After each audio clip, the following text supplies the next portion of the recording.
ആകാശവാണി.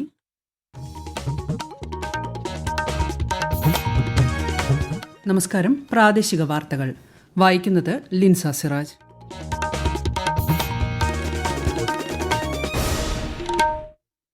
പ്രധാന വാർത്തകൾ.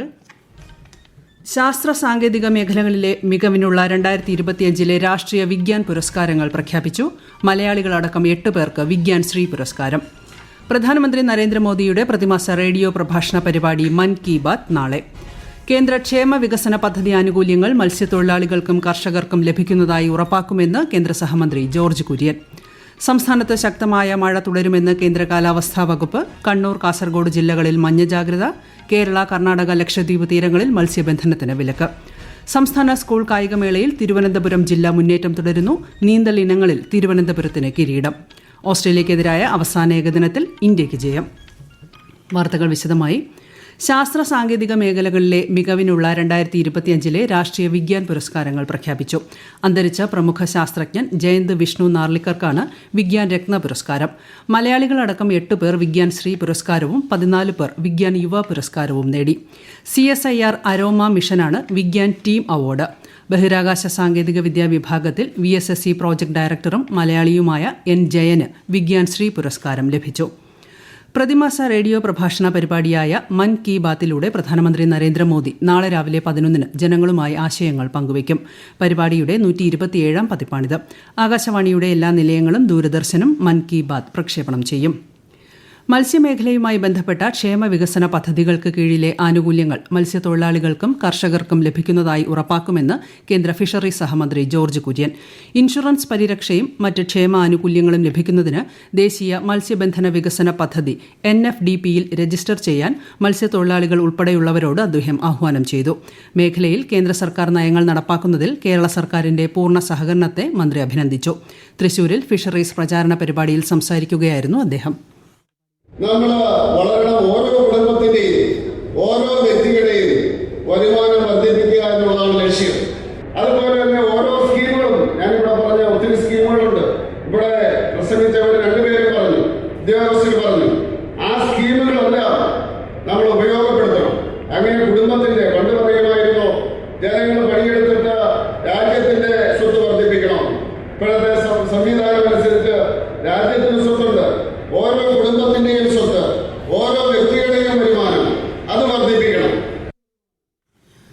കേരളത്തെ ആഗോള നൈപുണ്യ കേന്ദ്രമാക്കി വികസിപ്പിക്കുമെന്നും ഇതിനായി ഇവിടെയുള്ള വ്യാവസായിക പരിശീലന കേന്ദ്രങ്ങളെ അന്താരാഷ്ട്ര നിലവാരത്തിലേക്ക് ഉയർത്തുമെന്നും മന്ത്രി വി ശിവൻകുട്ടി.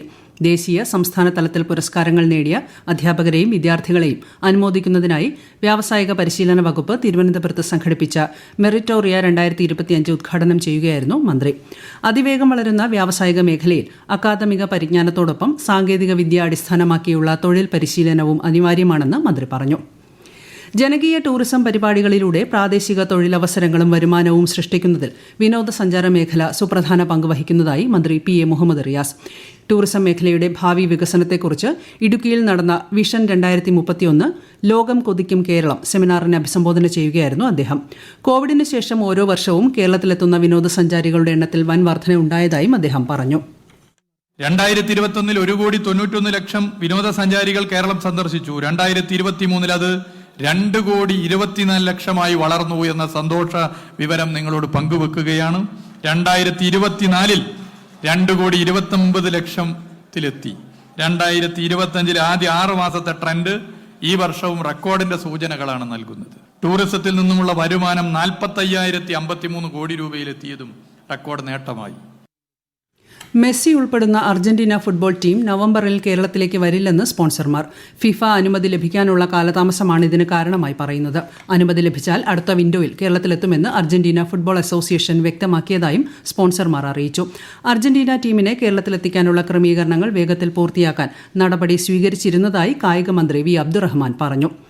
പാലക്കാട് വ്യവസായ സ്മാർട്ട് സിറ്റി പദ്ധതിക്ക് കേന്ദ്ര വിഹിതത്തിന്റെ 3ാം ഗഡു നൽകി. 300.2 കോടി രൂപയാണ് കേരള ഇൻഡസ്ട്രിയൽ കോറിഡോർ വികസന കോർപ്പറേഷന് ലഭിച്ചത്. വിശദാംശങ്ങളുമായി പാലക്കാട് ജില്ലാ പ്രതിനിധി ഫൈസൽ അലിമുത്ത്. കേന്ദ്ര ഗവൺമെന്റിന്റെ കൊച്ചി ബംഗളൂരു വ്യവസായ ഇടനാഴിയുടെ ഭാഗമായാണ് പാലക്കാട് വ്യവസായ സ്മാർട്ട് സിറ്റി സ്ഥാപിക്കുന്നത്. മൂന്നാം ഗഡു തുക ലഭിച്ചതിന് ആനുപാതികമായി സംസ്ഥാന സർക്കാർ 316 ഏക്കർ ഭൂമി കോർപ്പറേഷന് കൈമാറി. ഇപ്പോൾ ലഭിച്ച തുക അടക്കം 613.7 കോടി രൂപയാണ് കേന്ദ്രം കൈമാറിയിരിക്കുന്നത്. ഇതിന് പകരമായി സംസ്ഥാനം 640 ഏക്കർ ഭൂമി പദ്ധതിക്കായി എടുത്തു നൽകിയിട്ടുണ്ട്. ഈ മാസം തന്നെ കരാർ ഒപ്പിട്ട് സ്മാർട്ട് സിറ്റിയുടെ നിർമ്മാണ പ്രവർത്തനങ്ങൾ ആരംഭിക്കാനാണ് ലക്ഷ്യമിടുന്നത്. PM ശ്രീയുമായി ബന്ധപ്പെട്ട വിഷയം ചർച്ച ചെയ്യാൻ മന്ത്രി വി ശിവൻകുട്ടി തിരുവനന്തപുരത്തെ CPI ആസ്ഥാനത്തെത്തി. CPI സംസ്ഥാന സെക്രട്ടറി ബിനോയ് വിശ്വവുമായും മന്ത്രി GR അനിലുമായും വി ശിവൻകുട്ടി ചർച്ച നടത്തി. എല്ലാ പ്രശ്നങ്ങളും പരിഹരിക്കുമെന്ന് ചർച്ചയ്ക്ക് ശേഷം മന്ത്രി വി ശിവൻകുട്ടി പ്രതികരിച്ചു. ഈ വാർത്തകൾ ആകാശവാണിയിൽ നിന്ന്. ആകാശവാണി വാർത്തകളും വാർത്താധിഷ്ഠിത പരിപാടികളും All India Radio News Thiruvananthapuram YouTube ചാനലിലും All India Radio News Thiruvananthapuram Facebook പേജിലും AR News_ തിരുവനന്തപുരം ഇൻസ്റ്റഗ്രാം അക്കൌണ്ടിലും AR News_TVM X ഹാൻഡിലും ലഭ്യമാണ്. ശബരിമലയിൽ സ്വർണ്ണക്കൊള്ള നടന്നെന്നാരോപിച്ച് BJP നടത്തിയ രാപ്പകൽ സെക്രട്ടേറിയറ്റ് ഉപരോധ സമരം അവസാനിച്ചു. ഇന്നലെ രാത്രി 7 മണിയോടെയാണ് സെക്രട്ടേറിയറ്റിന് മുന്നിലെ ഗേറ്റിൽ BJP പ്രവർത്തകരും നേതാക്കളും ഉപരോധ സമരം ആരംഭിച്ചത്. സമരത്തിന്റെ ഭാഗമായി സെക്രട്ടേറിയറ്റിന്റെ 3 പ്രവേശന കവാടവും BJP പ്രവർത്തകർ ഉപരോധിച്ചു.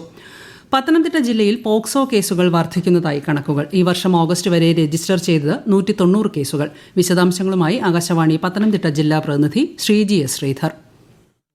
പത്തനംതിട്ട ജില്ലയിൽ പോക്സോ കേസുകളിൽ ശിക്ഷാവിധികൾ കടുപ്പിക്കുമ്പോഴും കേസുകളുടെ എണ്ണം കൂടുന്നതായാണ് കണക്കുകൾ വ്യക്തമാക്കുന്നത്. ഈ വർഷം ഓഗസ്റ്റ് വരെയുള്ള കണക്കനുസരിച്ച് ജില്ലയിൽ 190 കേസുകൾ രജിസ്റ്റർ ചെയ്തിട്ടുണ്ട്.